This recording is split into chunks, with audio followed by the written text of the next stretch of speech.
तो हम लोगों को एक बात याद रखना है, आपको पैसा जल्दी बनाना है कि ज्यादा बनाना है। सबसे पहले मेरा सवाल आपसे यही था। तो बहुत सारे लोग यहां पर कंफ्यूज हो जाते हैं, तो मैं आपको एक मंत्र देता हूं, याद रखना, बहुत जल्दी बनाने का प्रयास करोगे। अगर बहुत जल्दी में रह गए तो बहुत जल्दी में समस्या आ जाएगी।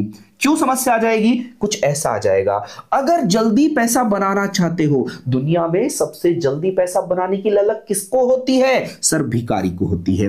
भिखारी क्या सोचता है? इसको सबसे जल्दी पैसा चाहिए, ऐसा लगता है बस जेब में से निकाल ले। जिसको तत्काल में पैसा चाहिए, उसकी हालात देखिए क्या हो जाती है। मजदूर कहता है मुझे एक दिन की दिहाड़ी चाहिए, क्योंकि उसको एक दिन में पैसा चाहिए तो वो मजदूर है।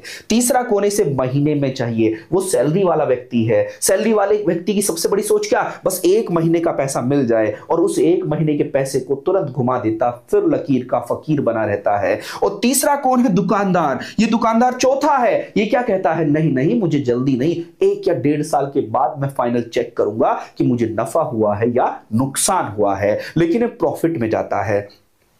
और बिजनेसमैन कम से कम 5 साल वेट करता है, और ये एम्पायर बना देता है, एक साम्राज्य खड़ा कर देता है, और वो साम्राज्य ऐसा बनाता है कि उसकी आने वाली पीढ़ियां उसमें बैठ के उसके फल खाती हैं। और नौकरी वाला व्यक्ति का बेटा भी नौकरी में ही मशगूल हो जाता है, क्योंकि नौकरी जहां से खत्म होती है, बेटा वहीं से शुरू करता है। तो नौकरी में समस्या क्या है? हमने भी वहीं से शुरू किया था, बेटा भी वहीं से शुरू करेगा, उसका बेटा भी वहीं से शुरू करेगा, तो बस उतना ही बढ़ पाएगा जितना हम बढ़ पाए थे। इस वजह से पीढ़ियां दर पीढ़ियां इस चक्र में फंस जाती हैं, और इस चक्र से निकलने के लिए अब हम अगर बिजनेस नहीं कर पाते, तो अब बिजनेस करने के लिए तो पैसा चाहिए, आपने ये तो बता दिया है, लेकिन जो बिजनेस दूसरा कर रहा है उसमें थोड़ा सा अपना योगदान दे दो। जब वो कमाएगा तो उस जितना योगदान आप उसे दे रहे हो, आपका हिस्सा भी उतना मिलेगा। इस बिजनेस के लिए ही ये म्यूचुअल फंड एक कहानी है। म्यूचुअल फंड के रास्ते ही आप बिजनेस में पैसा लगाते हो। अगर रिलायंस का एक शेयर खरीदने की मेरे पास अभी पैसे नहीं है,